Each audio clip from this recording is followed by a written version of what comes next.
Chapter 17, When the Man Finally Speaks. There is still a voice missing from this story, not from the moment itself. He was in the frame, present, and then suddenly absent, the duck as indelible as the embrace. Not from the consequence. His resignation is documented. His board seat retention is documented. His estimated $50 to $70 million net worth is documented. Not from Cabot's account of him. She named him, described him, implied things about him that this book has examined across several chapters. What is missing is his own voice, 8 months after one of the most watched viral moments in recent memory. 8 months after 2 people were identified, investigated, and resigned. 8 months during which the woman beside him in that frame has given 2 major interviews, appeared on Oprah, joined a speaking circuit, and built a professional platform around the experience of surviving what happened. 8 months during which his wife has maintained a silence that deserves to be understood as the chosen dignity of a private person who did not select this story. Andy Byron has said nothing. This chapter is not about what he has done wrong by staying silent, though that asymmetry has been examined carefully in Chapter 9 and the argument made there stands. This chapter is about something different. It is about what accountability would require if he were to speak, about the specific, concrete standard that would need to be met for a public account from Andy Byron to constitute genuine reckoning rather than another version of managed narrative, about what genuine accountability from the person with the most power in this situation and the most silence would actually look like, and about a detail that Cabot offered in the Oprah interview that reveals, inadvertently, how narrow the definition of accountability has become in this story, and why this book holds a different standard. The sentence that revealed the standard. In the Oprah interview, Cabot made a specific, pointed statement about what Byron's silence had cost her. "I mean, the entire trajectory of this would have changed," she said, "if he would have just made a quick statement to say, 'My wife and I were separated at the time of the concert,' just like my husband did." This sentence is worth sitting with because it is the most direct statement Cabot made about what she believed accountability from Byron would have looked like, and it is, in its specificity, a remarkably limited definition. "My wife and I were separated at the time of the concert." That is the statement she wanted, a factual clarification about the status of his marriage that would have, in her account, changed the trajectory entirely. It would have addressed the home wrecker label she was given. It would have changed how her choices were perceived.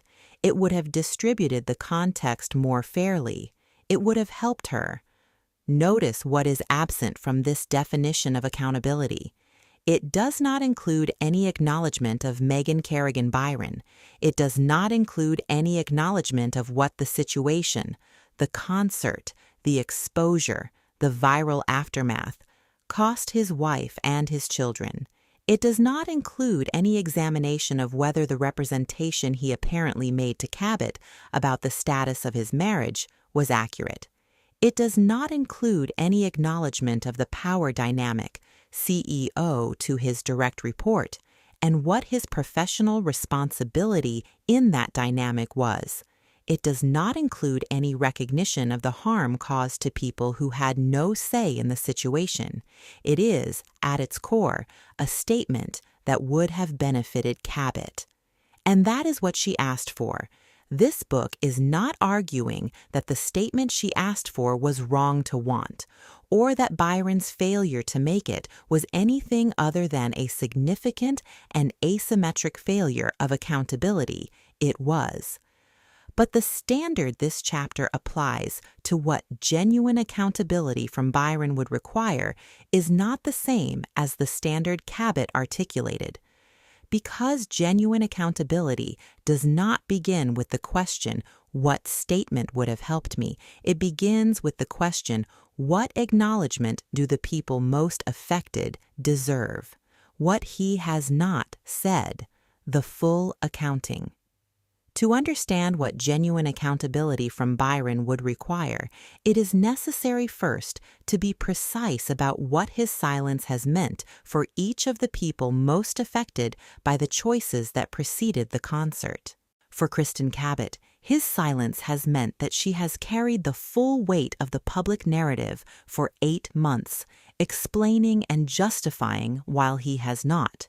He has allowed her to be the face of a story in which he was equally present and, by her account, more culpable for the deception that shaped the situation. He has received job offers while she has described herself as unemployable. He has retained his board seat while she was fully severed from the company.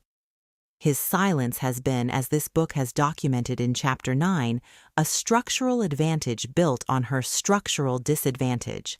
Whatever she needed from him to change the narrative, the quick statement about separation, the confirmation that she had been told things that were not true, he did not provide it.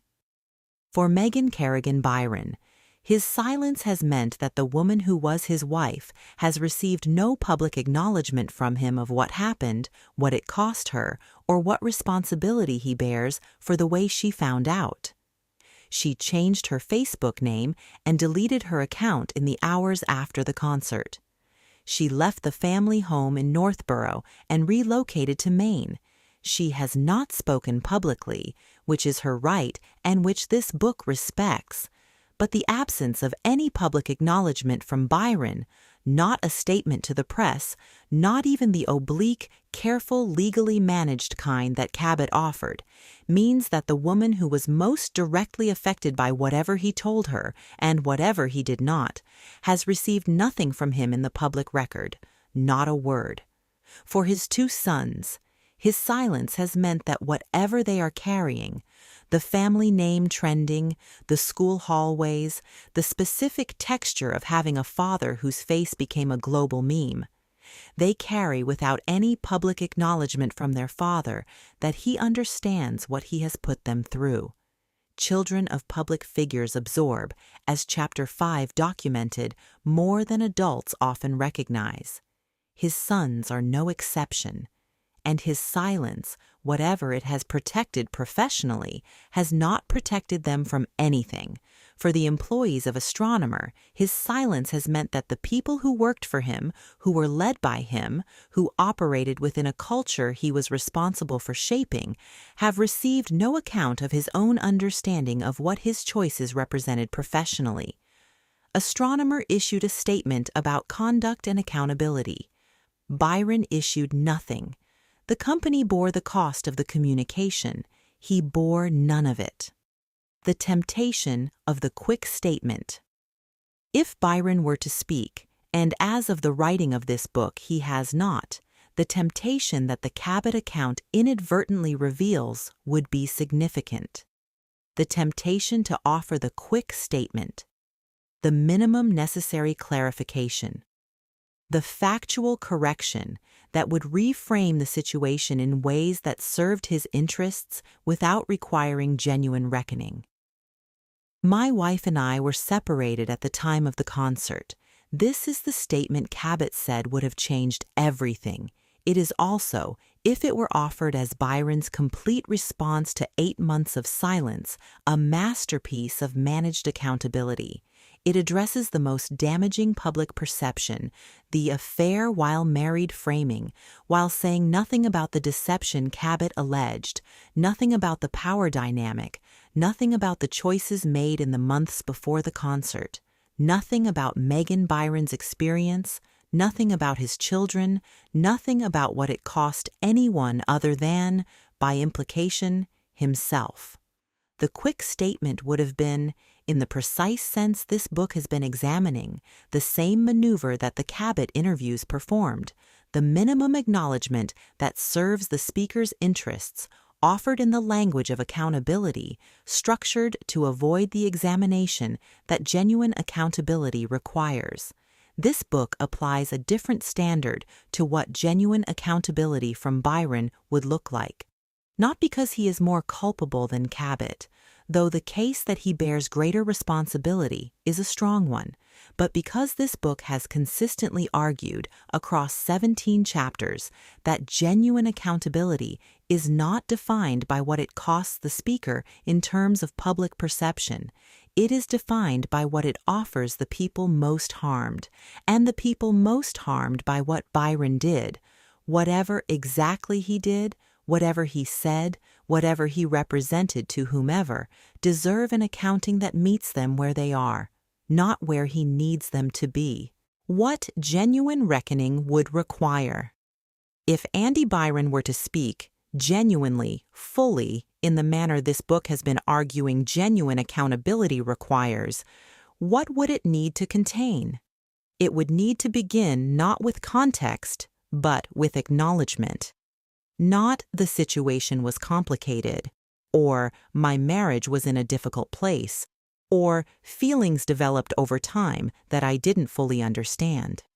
It would need to begin with, I made choices that affected people who trusted me, and I want to account for those choices directly, without protection.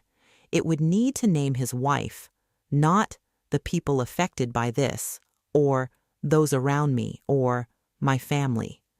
Megan, by name, in public, with the specific acknowledgement that she found out about what was happening in her marriage in the worst possible way, on a jumbotron, in front of 60,000 people, with a comment section, and that whatever the status of their marriage was or was not at the time, she deserved better than that, not from the internet, from him. It would need to address what he told Cabot about his marriage, not necessarily in the form of an admission that creates legal liability, but in the form of an acknowledgement that the information he provided to the people around him about his marriage, about his circumstances, about what was and was not the case, shaped decisions that those people made in good faith on the basis of information that turned out not to be reliable. That is not a legal admission. It is a human one. It would need to acknowledge the professional dimension, the CEO and his direct report, the power arrangement, the specific professional context in which a relationship developed and in which the professional and personal were not cleanly separable.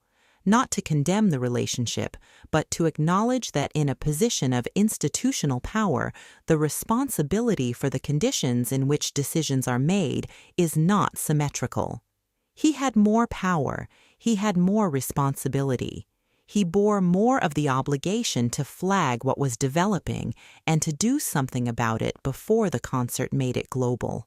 It would need to acknowledge his silence, not to apologize for it. That would be the easy move, apologizing for the silence rather than for what the silence protected, but to acknowledge what the silence allowed, that Cabot carried the full weight of the public narrative while he carried none of it, that this distribution was not just or proportionate, and that he benefited from her visibility in ways that had consequences for her that he was not exposed to himself, and it would need to say sorry, not for being caught, not for the trajectory of his career, not for the inconvenience of the aftermath, sorry for the choices that affected people who trusted him, said in the direction of those people, said without the protective architecture of the quick statement or the managed narrative or the careful legal framing that tells the audience enough to feel satisfied while telling the people most harmed nothing they actually needed to hear.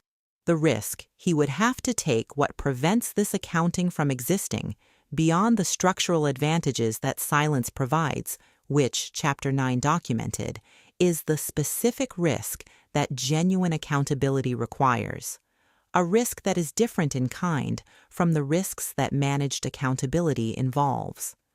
Managed accountability risks discomfort. It risks unfavorable public perception. It risks the possibility that the account will be judged as insufficient or insincere. These are real risks, and they are the risks that the communications infrastructure is specifically designed to manage. Genuine accountability risks something different. It risks the full exposure of what actually happened, which may be more damaging than the managed version. It risks the acknowledgement of things that cannot then be walked back. It risks saying sorry in a direction that creates an expectation from Byron, from his sons, from the people who worked for him, that the sorry will be followed by something.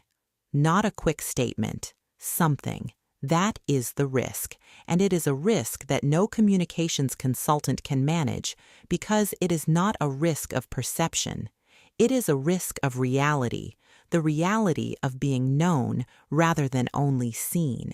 The reality of standing without the protective architecture of silence or managed narrative in the full weight of what one's choices produced.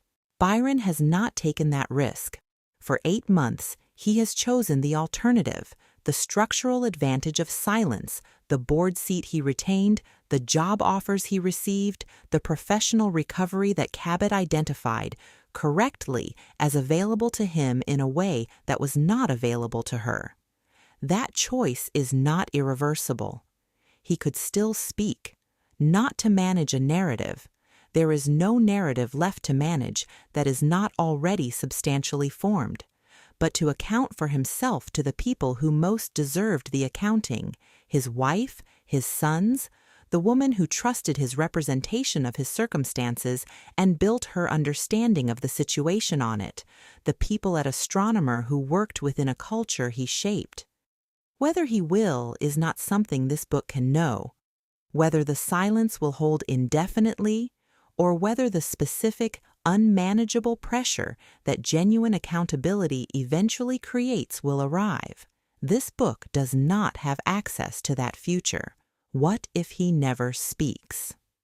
There is also the possibility, the live, real, currently actual possibility, that he never does, that the silence remains, that the professional recovery completes itself quietly, that the Jumbotron becomes a footnote in a career that continues in some new form, and that the only public account of what happened in the months before July 16, 2025, remains the one that Cabot provided, shaped by her experience, oriented toward her interests, structured around her survival. If that is the case, and it may be, then the story stays incomplete in a specific way. Not unresolved in the way that many difficult stories are unresolved, where the questions are complex and the answers are genuinely unavailable. But unfinished in the way that stories are unfinished when one of the central figures simply chose not to participate in the accounting, when the person with, arguably, the most to account for decided that the cost of genuine reckoning was more than the benefit of offering it. This has consequences for the people who most needed the accounting. Megan Kerrigan Byron is not only the missing name in Cabot's narrative, she is also the missing recipient in Byron's silence. The person to whom the most direct acknowledgement was owed has received nothing. Not from the person who managed the public narrative around what happened, and not from the person who said nothing. Whatever she has received in private, if she has received it at all. And the private accounting, if it has happened, has not changed what the public record shows, which is a woman who found out on a Jumbotron whose name was not spoken in the interview that addressed the situation, and who has been given nothing by either of the two people whose choices most directly affected her that rises to the level of what she deserved. The standard that does not change. This chapter has described what genuine accountability from Byron would require with the same specificity that earlier chapters applied to what genuine accountability from Cabot would have required. The standards are the same. They do not change based on who has spoken and who has not. They do not change based on who has more legal exposure, more financial resources, or more structural advantage. They do not change based on who has been more publicly visible or more publicly harmed. The standard is always the same. The person most harmed deserves to be named. The harm deserves to be acknowledged directly without the protection of managed language. The word sorry deserves to arrive in the right direction, and the accountability, when it is offered, must not be primarily in service of the speaker's interests. It must be in service of the people who most need to receive it. By that standard, Andy Byron has offered nothing. By that standard, Kristen Cabot offered something, more than nothing, less than what was required. By that standard, the person who most deserved to be at the center of both accounts, Megan Kerrigan Byron, whose husband's choices shaped her life in ways she did not choose and whose experience remains unacknowledged in any public record, has received, from either of the two people with the most obligation to offer it, precisely nothing. The voice is still missing, 8 months later, perhaps permanently, and its absence, like all the absences this book has documented, is not neutral. It is a choice, made by a person who had the option to speak and chose not to, who had the resources to manage the silence and use them, who had access to the kind of accountability this book has been asking for, and who has declined so far to offer it. Some stories end with answers. This one ends with a question that has been asked, in one form or another, across every chapter of this book. Where is the accounting for the person who found out on a jumbotron? It has not come from the woman who spoke. It has not come from the man who has not. And until it does, from either of them in any form that meets the standard this book has applied throughout, the story does not resolve. It simply continues, quietly and without a platform, in the life of a woman in Maine who has not said a word, and who deserved better than the silence she was given by everyone who had the power to break it.